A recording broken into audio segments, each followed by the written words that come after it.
তো good evening বন্ধুরা, চলে এসেছি আমার স্বর্গে। তো বাড়ি চলে এসেছি। বাড়ি এসে এখন বাবা সন্ধ্যা টন্ধা দিল, মার তো শরীর খারাপ, তো ওই জন্য এসেছি। তো এখন বাবা বললো সুন্দর করে মুড়ি মাখাতে আর চা করবো, দুধ চা।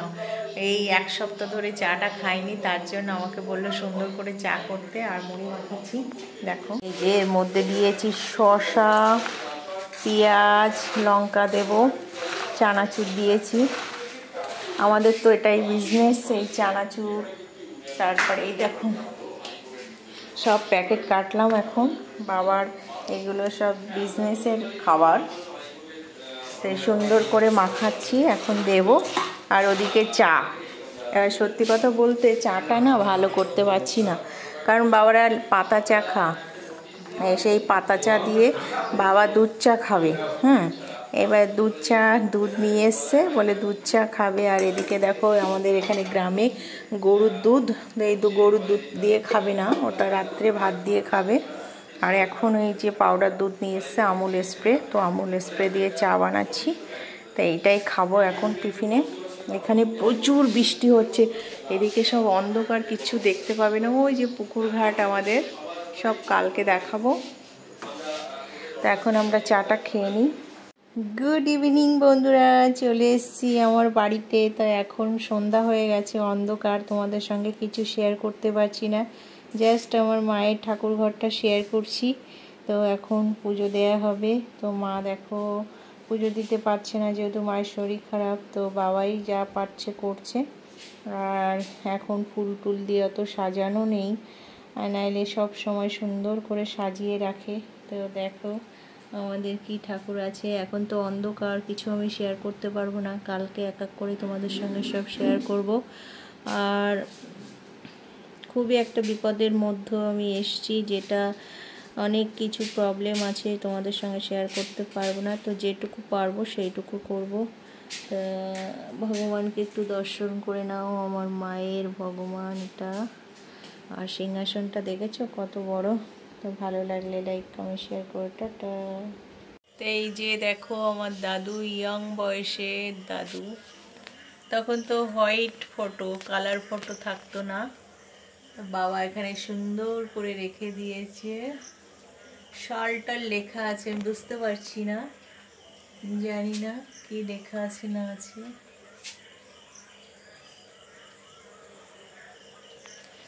আরো সুন্দর, সব সাদা কালো ফটো আমার দাদুর। গুড মর্নিং এভরিওয়ান, নতুন একটা সকাল। এটা হচ্ছে আমার বাপের বাড়ি থেকে। তো আমি এখন কিচেনে এসেছি, যে চা বসিয়েছি আর দুধ জাল দিচ্ছি। এখানে গ্রামগঞ্জে দুধ তাই মাছ থাকে, দুধ থাকবেই। তো সকালে দুধ জাল দিচ্ছি আর চা বসিয়েছি। বাসন কোসন সব মেজে নিয়ে এসেছি। এই দেখো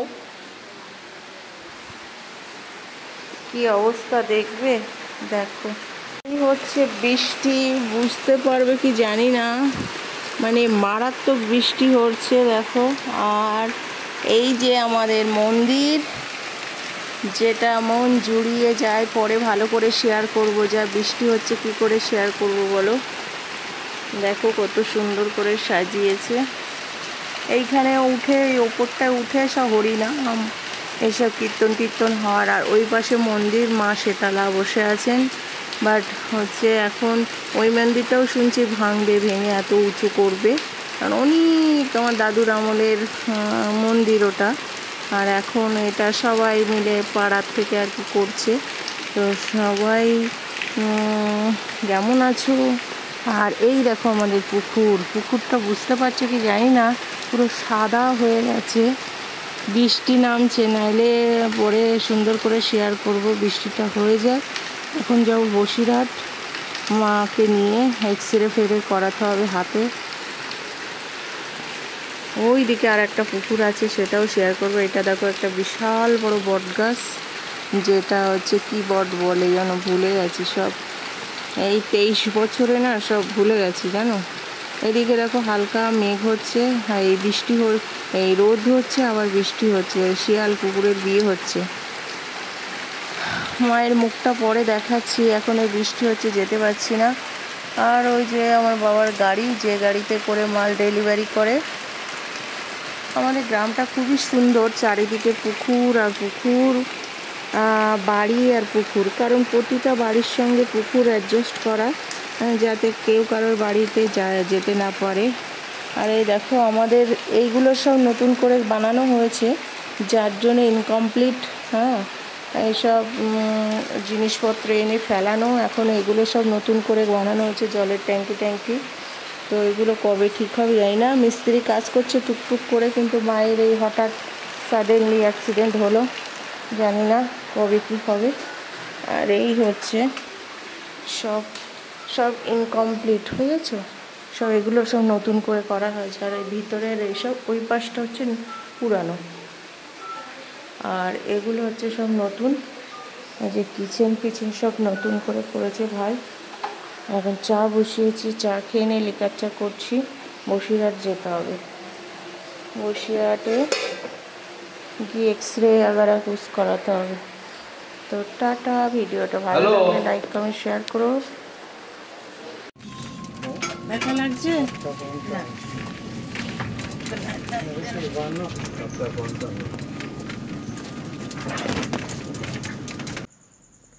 তো মাকে নিয়ে তো এখন হসপিটালে যাচ্ছি। আর এদিকে দেখো মুষলধারে বৃষ্টি হচ্ছে।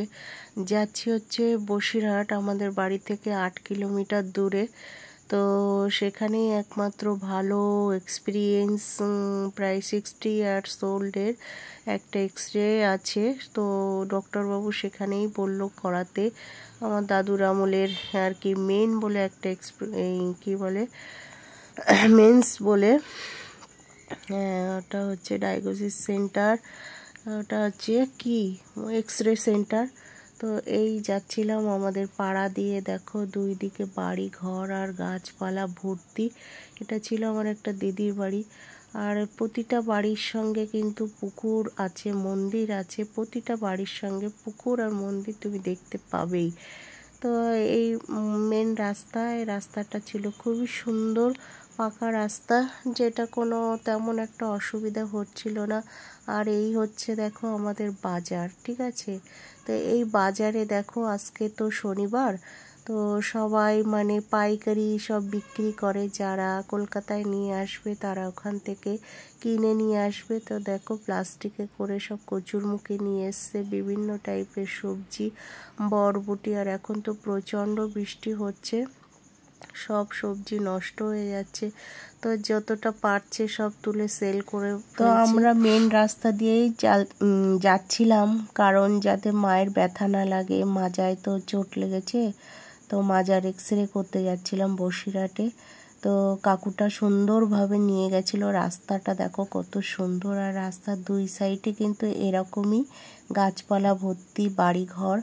আর প্রতিটা বাড়িকে বললাম না পুকুর দিয়ে মন্দির দিয়ে বাড়ি থাকে। আর এরম বাঁশ গাছ, আম গাছ, কাঁঠাল গাছ ভর্তি থাকে প্রতিটা বাড়িতে। কিন্তু মাঝে মাঝে একটু বাম্পার ছিল, সেটা করছিল, সাবধান করে দিচ্ছিল কাকু। আর এখানকার স্কুলগুলো দেখো কত সুন্দর। স্কুলের সঙ্গে থাকবে সামনে বিশাল বড় মাঠ, যাতে বাচ্চারা খেলতে পারে। আর এই হচ্ছে বসিরহাট যেতে শুরু হচ্ছে, সব হচ্ছে ইটের ইট পোড়ানোর যে সব কোম্পানি আর কি বলে, আমি অতটা বলতে পারছি না।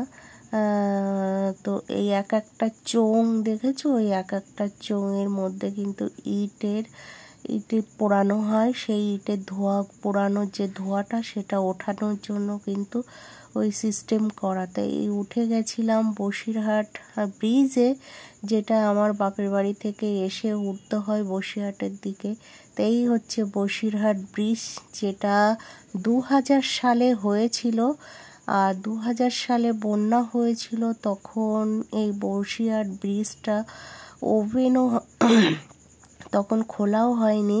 সেই অবস্থায় কিন্তু বাংলাদেশ থেকে যখন জল ছেড়ে দিয়েছিল, তখন মানুষ এই ধার থেকে এই ধারে এই ব্রিজের ওপর দিয়ে যাতায়াত করেছিল। তখনও কিন্তু ব্রিজটা মানে ঢালাই অবস্থা ছিল, যাওয়ার কোনো কথাই ছিল না। তবুও মানুষ ভয় তাড়নার জন্য এখান দিয়ে যাতায়াত করছিল। আর ওই 2000 সালেই কিন্তু আমি মাধ্যমিক দিয়েছিলাম, যেটা আমার দাদু ঠাকুমা সবাই আমাদেরকে বাইরে পাঠিয়ে দিয়েছিল। বলল যে বাংলাদেশ থেকে যখন জল ছাড়ছে তো ঘরবাড়ি তো ডুবে যাবে, তোমরা তো একটু বাঁচতে পারো, তোমরা বেঁচে যাবে। তখন ভাই ছোট, বোন ছোট। তো বাবা আমি আর 2 ভাই বোনকে নিয়ে আমরা চলে গেছিলাম আমার বাবার মামার বাড়ি ঘোড়ারহাটে। তো সেখানে প্রায় 15-20 দিন আমরা ছিলাম। তখন জল যখন বন্ধ হয়ে গেছিল ছাড়া, তখন আবার এসেছিলাম। তো 2000 সালে আমি মাধ্যমিক দিয়েছিলাম। বেশ ভালোই মনে আছে, একটা ইতিহাস ছিল আমার জীবনে। বই খাতা সব সামছেটে তুলে রেখে চলে গেছিলাম, ভেবেছিলাম আর মনে হয় মাধ্যমিক পরীক্ষা দেওয়া হবে না, তবুও দিয়েছিলাম। আর যাই হোক, এসব ইতিহাস যেন। আর এই হচ্ছে বসিরহাটের ব্রিজ, যেটা এখানে সব কলকাতার বাস দাঁড়িয়ে আছে। এখানে এসে দাঁড়ালেই তোমরা কলকাতার বাস, বিভিন্ন জায়গার বাস, বসিরহাটের বাস, তারপরে তেঁতুলিয়ার বাস, বিভিন্ন জায়গার। এই যে বাসটা দেখো, ধর্মতলা টু বসিরহাট লেখা আছে। তো এখান থেকে আমরা যখন বাসে যাই তখন যাই, বাট এখন তো আমরা ট্রেনেই যাতায়াত করি, কোনো অসুবিধা নেই। তো এখন বাজে ওই 8টা মতো, তার জন্য কিন্তু লোকজন একদম হালকা পাতলা দেখছো। যত দিন বাড়বে তত লোকও জমবে। বাট আজকে তো বৃষ্টি হতেই আছে, জানি না লোকজন বেরাবে কি বেরাবে না, কি অবস্থা, কি মানে একটা পরিবেশ ভালোই লাগছে না কিছু। তো আমরা ডাইরেক্ট এসেই চলে যাব এক্সরের ঘরে। কাকুটা আমাদের ওখানেই ছেড়ে দেবে। তারপরে আমরা এখান থেকে এক্সরে করে রিপোর্ট নিয়ে আবার টোটোয় করে বাড়ি চলে যাব। একটা সুবিধা হয়েছে, গ্রামে এই 3 বছর পরে এলাম, খুবই ভালো লাগছে আমার, খুবই আনন্দ হচ্ছে। রাস্তাঘাট একদম ক্লিন, সুন্দর, মজবুত করে দিয়েছে। এবং হচ্ছে তোমার গাড়ি ঘোড়ার যানবাহনটা খুবই সুন্দর করে দিয়েছে। তো এই হচ্ছে বসিরহাট এক্সরে রুম, যেটা হচ্ছে প্রায় 60 বছর হয়ে গেছে আমার দাদুর আমল থেকে। এই যে মেইনস এক্সরে, যেটা 60 ইয়ার্স ওল্ড। তো এইটাই নাকি সব থেকে ভালো এক্সরে জায়গা। তো টাটা। ভিডিওটা ভালো লাগলে লাইক, কমেন্ট।